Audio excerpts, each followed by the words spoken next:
morning everyone, my name is Daniel E. Istapasi and I am your first demonstrator for today. And the topic that I'm going to discuss to you is all about creating a portfolio as a technology tools. So after this topic, the learner should be able to A. Explore the use of platforms such as Google Site. B. Constructed a portfolio to document learning.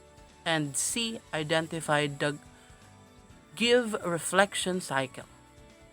So let's first define the difference between traditional portfolio and e-portfolio. So in a simple manner. So when we say traditional portfolio, it is a tangible and often project-based. So it means nahahawakan natin siya. Tangible kung baga. 'Di ba? So it's not easy to share to everyone. It can be deteriorate over time. So it means pwede siyang makumupas, masira or mawala ng value. So while the e-portfolio, it is an also a collective work and but in a electronic platform or format, showcase the learning over time means it is an electronic format, so nasa phone natin siya or laptop, computer or tablet. It means na it is an application for a site where you can make your own e-portfolio in a creative manners, and also malawak yung pwedeng maka-access sa e-portfolio mo. But of course, it depend on you if okay ka sa maraming makakita sa e-portfolio mo. Pwede mong i-publish into public or private. If gusto mo naman specific or piling tao lang ang gusto mong makakita. For example, your teachers and classmate lang. So in the 21st century, instruction where independent learning is encouraged and the documentations of the person learning journey is the most. Such documentations can help the teacher to monitor the process and access of document learning.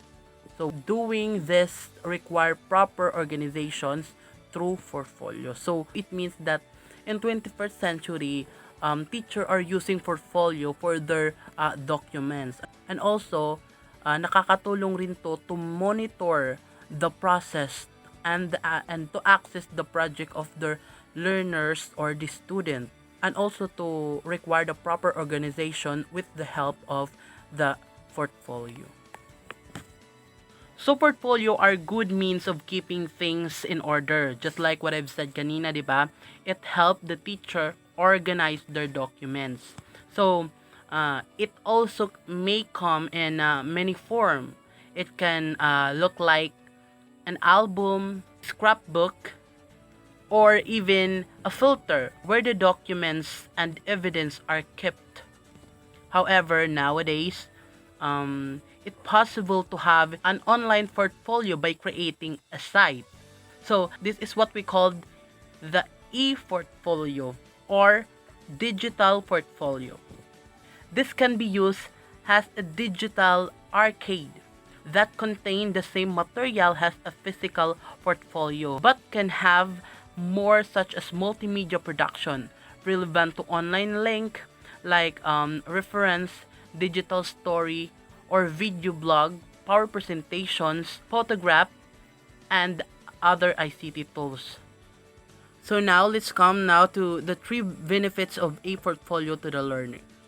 So first is the student a portfolio can evaluate student academic process or progress.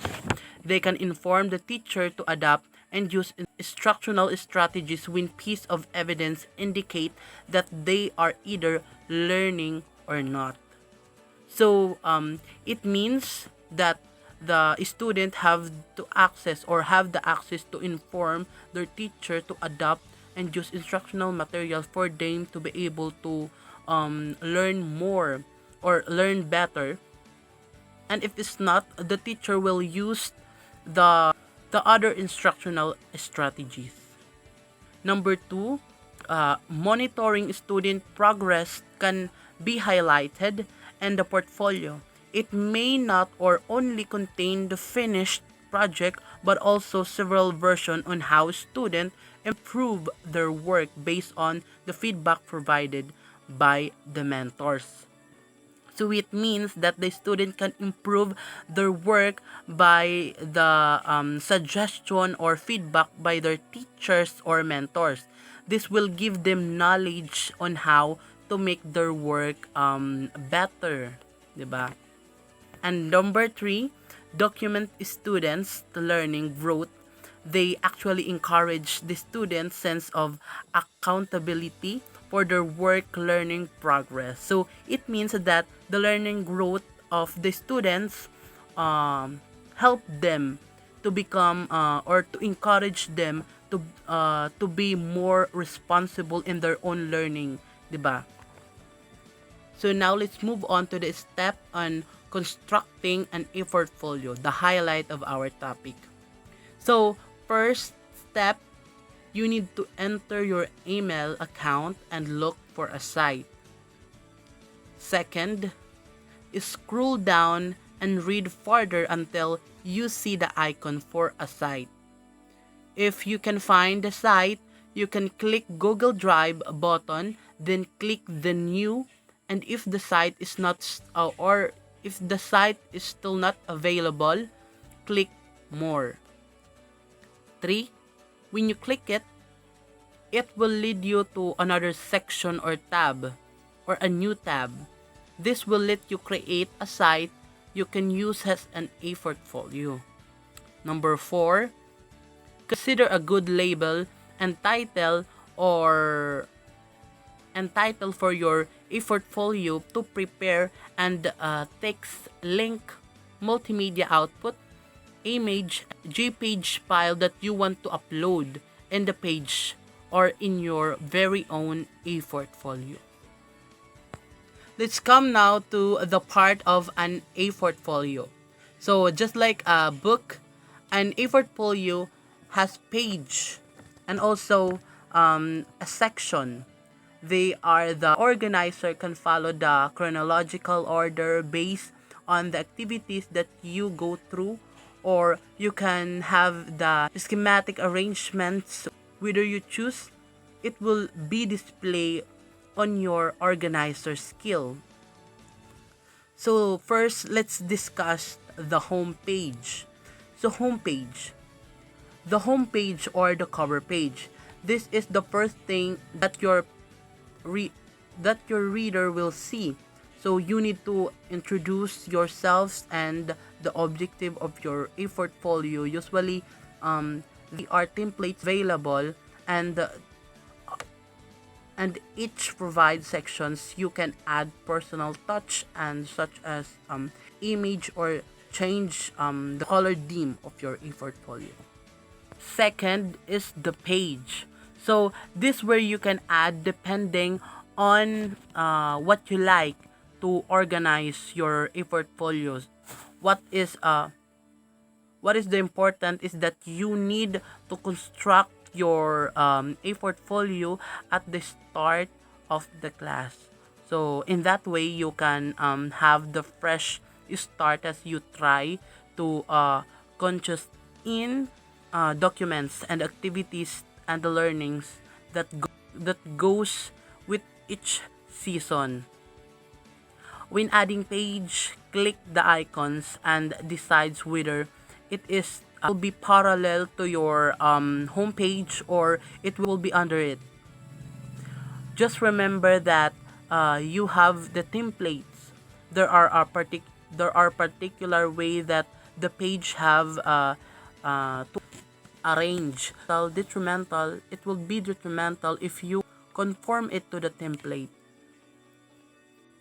And the last but not the least, the reflection. So this is the major element in a portfolio. Whether it is online or not, it is written of the reflections.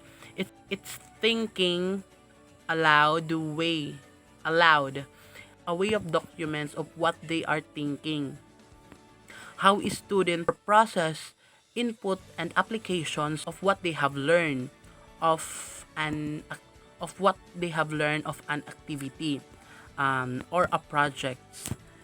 It also needs to capture with the pencil or paper test to change to get a piece of their insight, or with the portfolio they can show the process of their work.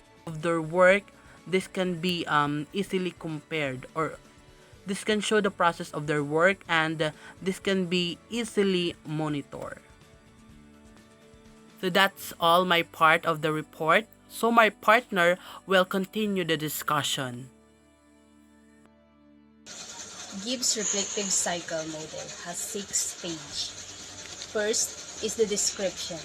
This initial phase in writing a reflection is very simple since you just need to describe the activity or the experience to the reader.